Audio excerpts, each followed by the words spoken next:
এখন আমি আবৃত্তি করে শোনাব কবি কমলকৃষ্ণ মজুমদারের লেখা কবিতা বইমেলাটা সবার নয়। আরে ছো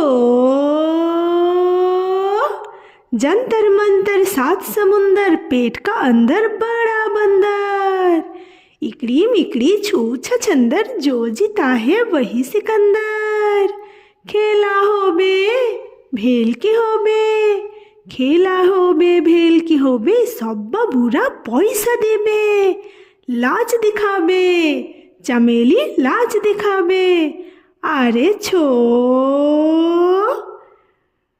প্ল্যাটফর্মে ঢোকার মুখে এভাবেই লোক ডাকছিল ছেলেটা। মাথায় টুপি, হাতে ঢোলক, গায়ে লাল নীল কাপড়ের তালি মারা জামা। দুই ভাই আর বোনকে নিয়ে দেখাচ্ছিল নানা কসরতের খেলা। আমরা যাচ্ছিলাম বাপির সাথে বই মেলাতে। বই মেলাতে দারুণ মজা, বই দেখার মজা, বই কেনার মজা, মেলায় ঘোরার মজা, ফুচকা খাওয়ার মজা।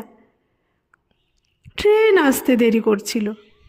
ছেলেটা তখন আবার ডেকে উঠল, আরে খেল মাদারি ভেল কি গাড়ি দেখ সওয়ারি লোহার চাক্কায় ঘুষবে কেমন তিনি আরি বাবু बात असली जान हथेली सुन चमेली खुश होने से पब्लिक दो পয়সা মিলে। দেখল সবাই ছোট একটা লোহার রিংয়ের ভেতর ঢুকে যাচ্ছে তিনটি শরীর। তারপর টুং টাং ধ্যাপ ওদের ভাঙা অ্যালুমিনিয়ামের থালায় পয়সা পড়ার আওয়াজ। তুতুল হঠাৎ বাপিকে জিজ্ঞাসা করল, বাপি ওরা বই মেলাতে যায় না?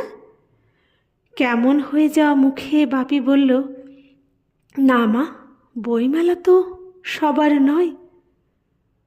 ওদের ময়লা জামা, ওদের কষ্ট, ওদের ভাঙা থালা আমায় কেমন বুঝিয়ে দিল বইমেলাটা ওদের নয়। কেন নয় সে প্রশ্ন করার আগেই ট্রেন চলে এলো। আর ট্রেনে ওঠার আগে আবার শুনতে পেলাম ছেলেটা বলছে, আরে ছো